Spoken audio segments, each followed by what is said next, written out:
बलूचिस्तान की नायला कादरी ने एक मीडिया पर आकर एक बयान दिया है जिसमें वो ये कहती हुई दिखाई दी है कि बलूचिस्तान इज नॉट पाकिस्तान, और काफी ज्यादा भारत की तारीफ भी की है और ये भी बोला है कि पाकिस्तान की वजह से बलूचिस्तान को किन किन मुश्किलात का सामना करना पड़ा है। देखिए, अगर कोई देश तरक्की कर रहा है, निम्रा, मैं तो बहुत पॉजिटिव वाइब्स के हिसाब से बात करूंगी कि अगर कोई देश तरक्की कर रहा है तो उसको एक्सेप्ट करना कोई बुरी बात नहीं है, कोई बुरी बात नहीं है। आज जब आप जैसे कितने ही न्यूज़ चैनल वाले और यूट्यूबर्स जब आप अपने पाकिस्तान के बाज़ारों में निकलते हैं, तो उसमें कुछ गधेड़े लोग भी ये कहते हैं कि नहीं, नहीं, नहीं, नहीं, हिंदुस्तान में तो मुसलमान बहुत डिप्राइव है। तो मैं उनको ये बोलना चाहती हूँ कि मेरा नाम नाज़िया इलाही खान है और मेरा पुश्त दर पुश्त सब मुसलमान हैं और हम हिंदुस्तानी हैं और प्रो हिंदुस्तानी हैं और हम निहायत खुश हैं, बेहिसाब खुश हैं, और जब से मोदी जी की सरकार आई है, तब से तो हम कुछ डबल और ट्रिपल खुश हो गए हैं।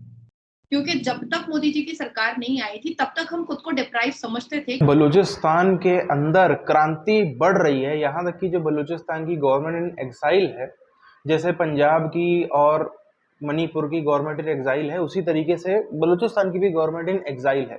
और उनकी जो प्रधानमंत्री हैं, एग्जाइल प्रधानमंत्री नीलमा नाइला कादरी बलोच, वो भी अपना जो है वो पूरा का पूरा भारत से मदद मांगने का सिस्टम जारी रखती हैं। भारत से, क्योंकि सबको पता है भारत ही एक वो देश है जो मदद कर सकता है, ना ईरान, ना चाइना, ना अमेरिका, कोई भी मदद करना नहीं आएगा, खाली लभेड़ मचाने और ज्यादा तबाही करने ही आएंगे। कोई भी, सिर्फ भारत ही है जो निस्वार्थ भावना से मदद कर सकता है।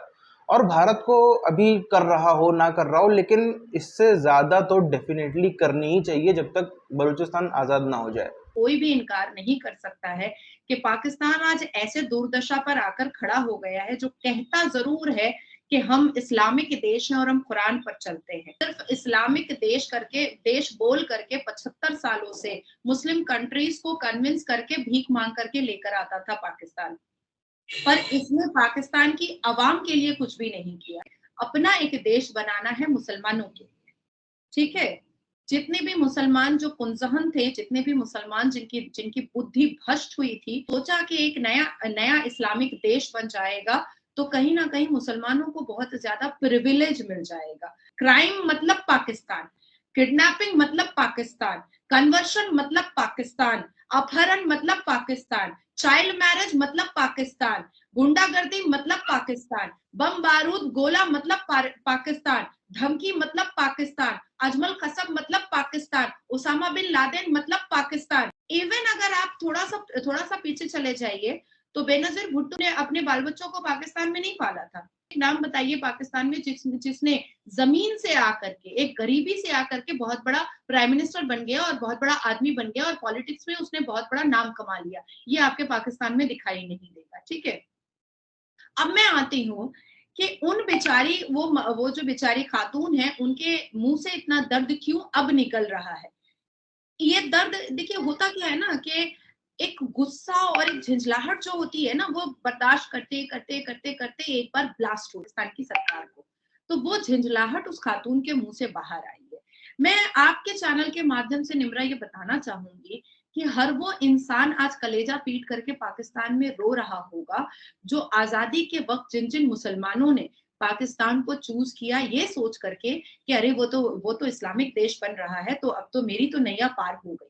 पाकिस्तान में वहाबियों की कोई औकात नहीं है, आपके पाकिस्तान में शियाओं की कोई कद्र और कोई इज्जत नहीं है, आपके पाकिस्तान में यहूदियों की कोई इज्जत और कोई मंजिलत नहीं है, कोई रिस्पेक्ट नहीं है, आपके पाकिस्तान में हिंदुओं की कोई इज्जत नहीं है, उनको पैर की एड़ियों से कुचला जाता है, उनके 150 साल की मंदिरें तोड़ी जाती हैं। आपके बलूचिस्तान में न्यूक्लियर बॉम्ब का टेस्ट किया जाता है और 6 साल बारिश नहीं होती है, बच्चे अपाहज पैदा होते हैं, और जितने भी पशु पक्षी हैं और जितने भी जानवर हैं वो आज तक मर रहे हैं।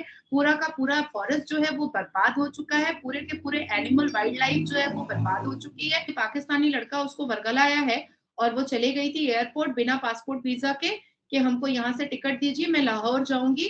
पर अल्लाह का रहम है, भगवान की बहुत बहुत कृपा है कि उसको पुलिस ने बिल्कुल वॉच आउट किया और उसको उसके घर तक पहुंचाया और पूरे डेटा निकाले गए, तो पता चला कि उस हिंदुस्तान की बच्ची को पाकिस्तान का एक लड़का, लाहौर का एक लड़का वर्गला रहा था और उसी ने उसको सजेशन दिया था कि भाई तुम ऐसे ही चले आओ। बहू बेटियां परोस करके आप बदला निकालेंगे, और किस चीज का बदला? मैं तो ये नहीं समझ पा रही हूँ। जिन्ना के वक्त से लेकर के शहबाज शरीफ तक मैं ये बात को समझ नहीं पा रही हूँ कि आपने आपने कौन सी चीज का बदला निकालना है। हनी ट्रैप जैसा घिनौना घिनौना साजिश रचाना, उसके बाद फिर उसामा बिन लादेन को अपने गारों में छुपा करके रखना, अजमल खसब को हिंदुस्तान भेजना, हिंदुस्तान के कुछ लोगों को पैसे से बरगला करके याकूब मेमन जैसे लोगों को पैदा करना, यासीन मलिक की बेटी को बुला करके पाकिस्तान का प्रधानमंत्री हमारे भारत के प्रधानमंत्री पर अटैक कराता है, 13 साल की बच्ची से नारा दिलवा करके आजादी का, और 13 साल की बच्ची से नारा इस भाषण दिलवाता है, स्पीच तकरीर करवाता है एक आतंकवादी के फेवर में। This is your Pakistan, shame on, shame on. 13 साल की बच्ची, हिंदुओं को पेड़ पे नंगा उल्टा लटका करके मारा जाता है, हिंदू बच्चियों की किडनैपिंग की जाती है, हिंदू बच्चियों को 12 साल 13 साल 11 साल की बच्चियों का 60 साल के आदमी से निकाह करवाया जाता है। अब आती है बात के देखिए किसी भी तरीके के किसी भी कन्विंसिंग सिचुएशन पर या कन्विंसिंग सिनेरियो में हिंदुस्तान बिल्कुल नहीं है। आपको पता है निम्रा कि हिंदुस्तान की जो तरक्की हो रही है, हिंदुस्तान जिस तरक्की के लिए फोकस पर निकल चुका है, और 9 साल में जितनी तरक्कियां हुई हैं और 9 साल में जितने डेवलपमेंट और इम्प्रूवमेंट और जितने भी ग्राफ आगे बढ़े हैं, ये पाकिस्तान की आंखों में कहीं ना कहीं चुभ रहा है, ये पाकिस्तान की आंखों में कहीं ना कहीं गड़ रहा है। और इसी वजह से ना जाने कितनी बच्चियों को सोशल मीडिया के थ्रू ट्रैप किया जा रहा है, ना जाने कितनी बच्चियों को बहला फुसला करके पाकिस्तान बुलाया जा रहा है और उनको उनका धर्म परिवर्तन कराया जा रहा है। कहां से हिंदुस्तान की गलती आ गई? आज आपके पाकिस्तान में अगर अफरा तफरी का माहौल है, आज आपके पाकिस्तान में अगर भिखारी की हालात है, तो इसमें हिंदुस्तान की गलती कहां से आ गई? कहां से आ गई? इसमें तो कोई हिंदुस्तान की गलती नहीं है। अरे शिक्षित आपकी बच्चियां नहीं हो रही हैं, इसमें हिंदुस्तान कहां से आ गया? शिक्षित आपके बच्चे नहीं हो रहे, इसमें हिंदुस्तान कहां से आ गया? आपके बच्चे साइंटिस्ट नहीं बनना चाहते, इसमें हिंदुस्तान कहां से आ गया? आप अगर कुरान मानने वाले होते तो आप सबसे पहले हर एक धर्म को रिस्पेक्ट करना आप सीखते। कंट्रीज भी देने को तैयार नहीं है पाकिस्तान को भी, क्योंकि सबके सामने पोल पट्टा पाकिस्तान का खुल चुका है। अवाम भूखी की भूखी है, अवाम नंगी की नंगी है, अवाम हताश बताश है, अवाम के पास शिक्षा नहीं है, अवाम के पास नौकरी नहीं है, अवाम के पास कुछ भी नहीं है। पर अंजू जाती है तो ड्रोन कैमरा से करोड़ों रुपए खर्च कर करके उसकी शूटिंग कराई जाती है। क्यों भाई, क्यों?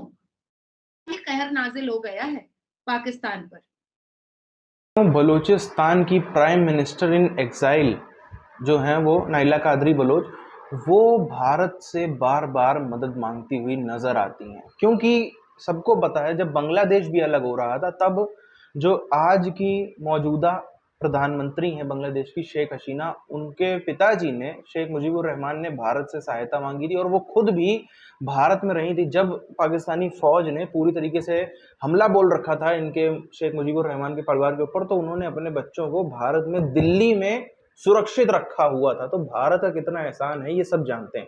उन्होंने अपने बचपन के, जो आज की प्राइम मिनिस्टर हैं बांग्लादेश की, उन्होंने अपने बचपन के दिन भारत में दिल्ली में बिताए, इसलिए उनको पता है भारत की वैल्यू, इसीलिए भारत से ज़्यादा कुछ 3-5 नहीं करती। इसीलिए चाहे बलूचिस्तान हो, चाहे सिंध के अंदर के भी जो आज़ाद सिंध देश चाहते हैं उसके लीडर्स भी जानते हैं उनकी मदद कोई कर सकता है तो वो भारत है। कभी चाइना नहीं मदद करने आएगा, कभी ईरान नहीं आएगा, यहाँ तक कि कभी तालिबान वाले मदद नहीं करने आएंगे। वो मदद छोड़ो, वो तो अपने आफत और लेके चले आएंगे, हालांकि उनसे एक हद तक दोस्ती रखना जरूरी है, लेकिन उससे ज्यादा वो मदद नहीं करेंगे आपकी।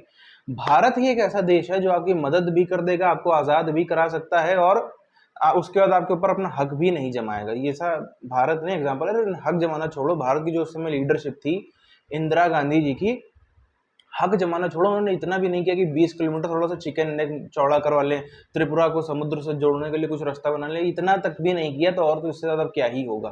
खैर, बलूचिस्तान एक बड़ा ही सेंसिटिव मुद्दा है और पाकिस्तान के लिए वो एक दुखती रग है। उनको समझ में आ रहा है जितना उन्होंने 70-75 सालों में कश्मीर में दर्द नहीं दिया भारत को, उससे ज़्यादा आज इनको बलूचिस्तान के अंदर दर्द मिल रहा है। मात्र पिछले 3-4-5 सालों का ही देख लो तो वो इधर 3-4-5 साल उतर के 75 सालों के बराबर है, इतना वो कष्ट झेल रही है पाकिस्तानी फौज आज बलूचिस्तान के अंदर। तो इसीलिए वो भी नहीं चाहते कि भारत कहीं से भी कोई भी मदद रखे, लेकिन अभी भी बलोच लीडर्स के साथ में कई सारे भारत के कॉन्टैक्ट है और ये बात आगे बढ़नी ही चाहिए।